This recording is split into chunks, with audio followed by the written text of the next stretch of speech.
Whatever work has been undertaken during the tenure of each of the government, it will all be recorded and files will be maintained for this. Now, most of the educational institutions, they give projects to the children and make them collect the data. So, whatever the data they are collecting with the help of the students, that becomes the primary data.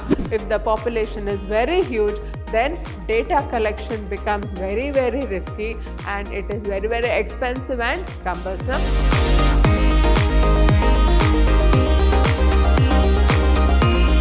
Hello everyone, I am Purnima, faculty in the Department of Commerce and Management, Vidhyaashram First Grade College, Temple of Excellence, MYSURU. I welcome you all to this session. In this session of the Unit 2 of Research Design, let us see what this session holds for us. Now, in this session, we will be having a discussion on the secondary research. Now, what is the meaning of secondary research? Secondary research or desk research is a research method that involves using already existing data. So, the data which is already existing, so any research which is based on the existing data, that we call it as the secondary data. So, existing data is summarized and collated to increase the overall effectiveness of the research. So, whatever is the existing data, they collect it, summarize it and try to see that the effectiveness of the data is increased. So, it includes research material published in research reports and similar documents. So, secondary data involves the research material published in research reports and similar documents. So, already there is a lot of research going on all around us, and people, all the researchers, whoever are engaged in research, they will be publishing their papers every time. So, all these documents will all be kept in the library or it will be there in the source from where you can access it. So, these documents can be made available by public libraries, websites, data obtained from already filled in surveys, etc. So, whoever has done the research, all that research work will be maintained in the public libraries, websites and data obtained from already filled in surveys. Some government and non-government agencies also store data that can be used for research purposes and can be retrieved from them. So, there we can get the research material from the governmental agencies also. So, whatever work they have undertaken, whether it may be the public works department or any other department, irrigation works. So, whatever the data they have collected, so whatever is the data they have, all the work they have done, all the schemes they have done for the benefit of the people. So, regarding the beneficiaries, they'll have all the data relating to all this, which can be utilized by any of the researcher who is doing research in that field. Next, the secondary research is much more cost effective than primary research as it makes use of already existing data. Unlike primary research where data is collected first hand by the organization. So, secondary research, here we are making use of the secondary data which is already available, but in case of primary research, the data will have to be collected first hand by the researcher. Example, secondary research is cost effective and that's one of the reasons that makes it a popular choice among a lot of businesses and organizations. So, secondary research is one of the most popular kind of researches which is being used by most of the businesses and the organizations. Why it is used? Because it is most cost effective. It is one of the cheapest forms of doing research. Not every organization is able to pay huge sum of money to collect research and gather the data. So, almost all the organizations, they cannot afford to have this kind of a primary research where you have to gather information from the public and then collect the data. So, that is a time consuming and very expensive process. So, nowadays most of the businesses, they resort for the secondary research. So, rightly, secondary research is also termed as the desk research as data can be retrieved just by sitting behind a desk. So, this secondary research is also called as a desk research because from the desk itself, we can always collect whatever the data is needed for the area of research. Next, Next, the secondary sources. The following are the popularly used secondary research methods and examples. Now, the first one is data available on the internet. One of the most popular ways of collecting secondary data is using the internet. Data is readily available on the internet and can be downloaded at the click of a button. So, the data is available. So, as I told you earlier, so there will be lot of research going on all around us. So, whatever the area of the research, almost all the researchers, they will be presenting their research papers in any of the seminars, and all this, most of them get published, and it will be stored in almost all the websites of all the internets. So, there are so many popular websites wherein we can access this research papers. So, the data will be available on the internet, so which can be collected by any of the researchers for his research work. Then, this data is practically free of cost. One may have to pay a negligible amount to download the already existing data. So, this data, whatever the data we are collecting from the internet, it is absolutely free of cost, because anybody can access these websites and they can always download the papers which are being put up in the research papers which have been put up. So, this negligible amount is a small amount of money will be collected for this data, and as such it is literally free of cost as such. And websites have a lot of information that businesses or organizations can use to suit their research needs. Now, most of these websites, they have collected lot of information from the public, and this information will be of use to most of the businesses and the organizations. However, organizations need to consider only authentic and trusted websites to collect the information. So, organizations, so before they just see what kind of information is available on the internet, they have to cross check and see whether the information is trustworthy or reliable. So, only information from reliable and trustworthy websites are to be considered. Then next is the government and non-government agencies. The next secondary source of research is the government and non-government agencies. So, the data for research can also be collected from some government and non-government agencies. For example, US Government Printing Office, US Census Bureau and small business development centers have valuable and relevant data that businesses or organizations can use. So, the government and non-government agencies also, they will be having lot of data relating to their field of work. So, whatever is the kind of the work, if it is related to the government, so we can always download such data. So, it may be the US Government Printing Office, the US government, not only the US government, even the Indian government has lot of data. See, why? Because every 10 years it has the population survey. Then there will also be like whatever there is irrigation works undertaken by the department of PWD, then all the irrigation works and all the road infrastructure works, etc. So, whatever work has been undertaken during the tenure of each of the government, it will all be recorded and files will be maintained for this. So, this kind of information will be useful for the future generation, and this kind of a data which is already been collected by the government, it can be made use of for the people who are doing research in that area. There is a certain cost applicable to download or use data available with these agencies. See, in the previous source, that is data available on the internet, it is absolutely free of cost. So, anybody can download the data and make use of it in the field of research.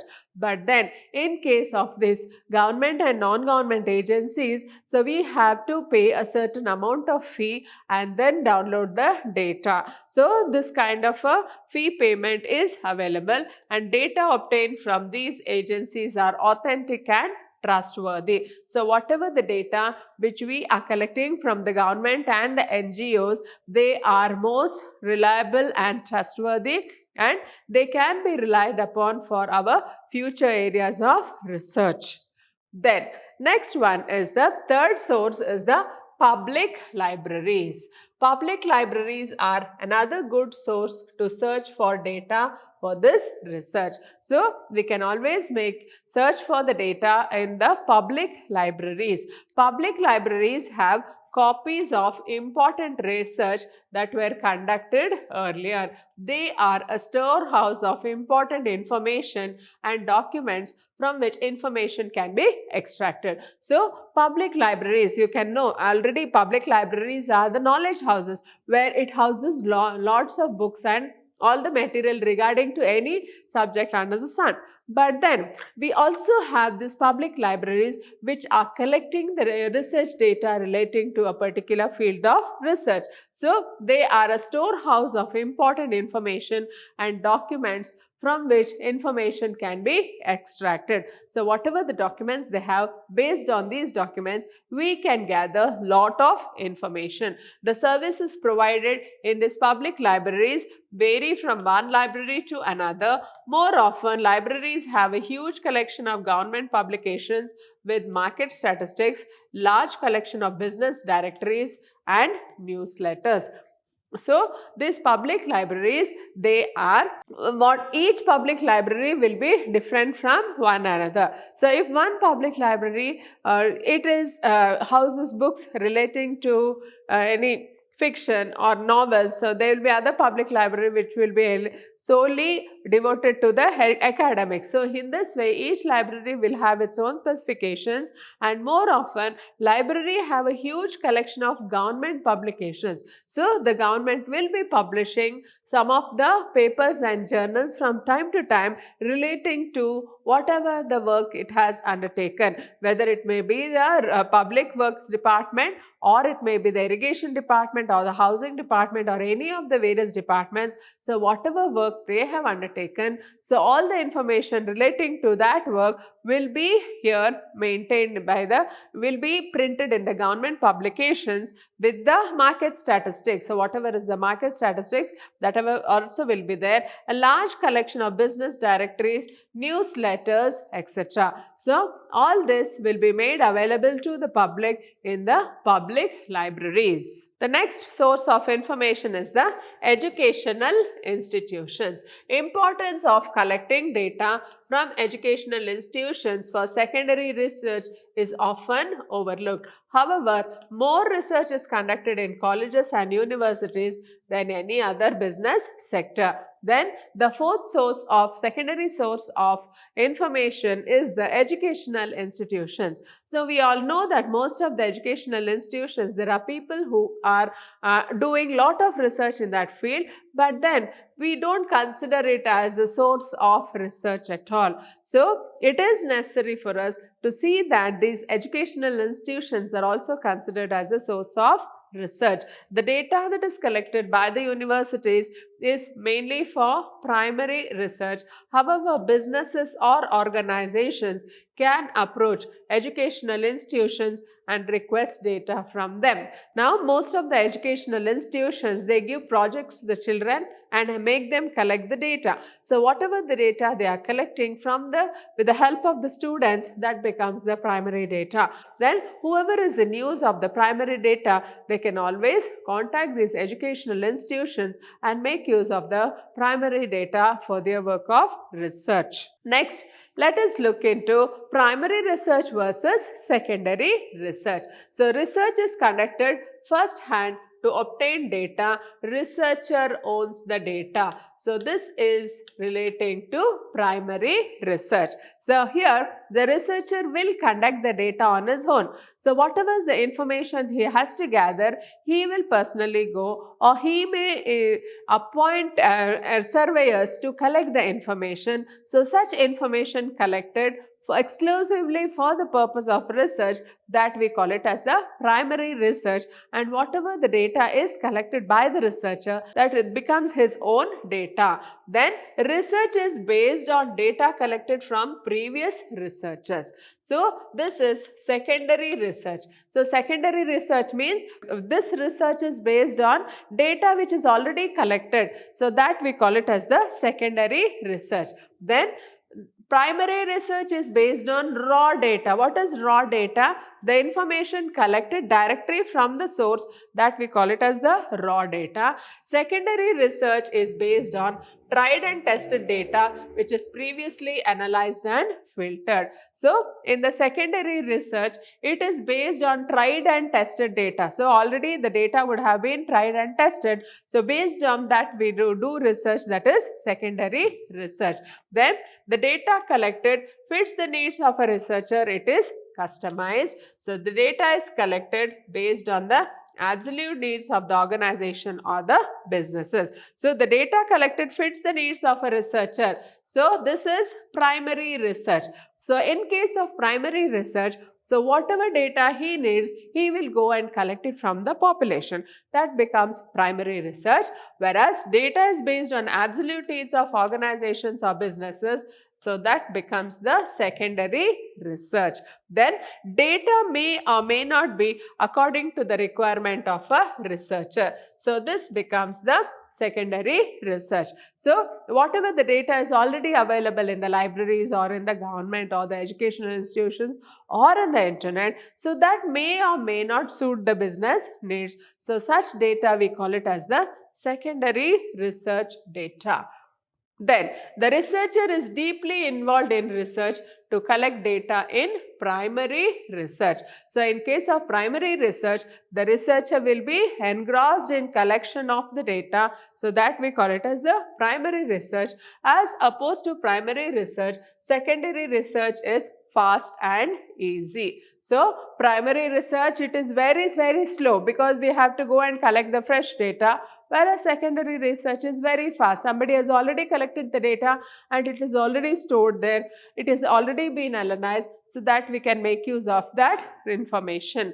Then, it aims at gaining a broader understanding of the subject matter. So, whereas in case of a secondary data, so the data would have already been collected. So, based on that, if you are doing research, so you will be going deeper into the study of that particular area. Primary research is an expensive process and consumes a lot of time to collect and analyze the data. So, primary research, whatever is there, so it takes lot of time to collect the data because you have to just interview so many people for the population. Suppose the population is 1 lakh or 10 lakhs, then you may have to interview almost 1 lakh of people to collect and gather the information, and daily even if you have to even if you appoint 100 enumerators also, it will take a minimum of 3 to 4 months to collect the data from that population. If the population is very huge, then data collection becomes very risky